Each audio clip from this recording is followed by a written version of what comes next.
Good day po sa mga visitors namin dito sa Teps TV at welcome pong muli.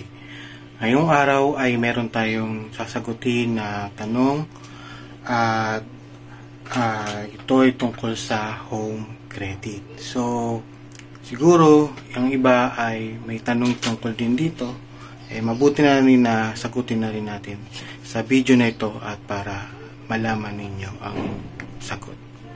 So, ang tanong ni 1YS yung dulo po na user. Sir, pwede po ba ipatanggal device protection plan para bawas hulog per month? Ito muna, story muna. Nung nag-apply ako ng gadget loan noon sa SM Fairview, then nakita ko na din itong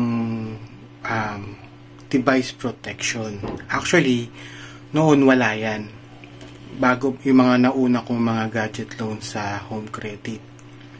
Ang nangyayari kasi is parang pag nasira, pwede mo ipadala dun sa parang insurance siya na insurance siya ng gadget na pag nasira merong pondo na sasagot doon. So yun yung kasama dun sa pagbili mo ng kaya medyo nagiging may dagdag na price.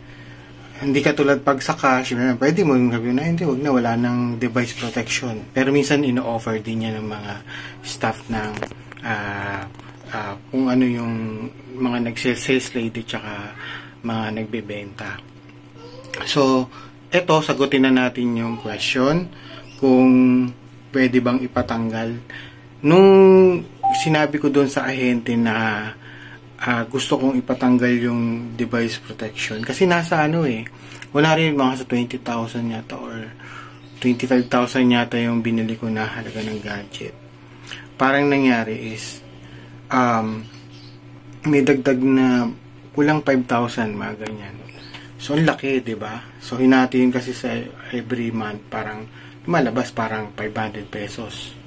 So kung masira man, ma-damage yung pwede mong sagutin, i-replace or repair dun sa designated na center na kung anong gadget na binili mo. So yun yung purpose ng device protection at hindi pwedeng ipatanggal. Kasi para sa home credit hindi naman talaga sa di pa sa yung device. So kung masira, merong maaayusin na may pondo na mag-aayos para dun sa nasirang device. So yan. So I hope nasagot na yung question nyo tungkol dun sa device protection. Kung meron man kayong mga tanong pa tungkol dyan sa home credit, GCash at iba pang mga online lending apps halimbawa, ay mag-comment lang po kayo sa video na ito. Okay? So hanggang dito na lang po at marami pong salamat.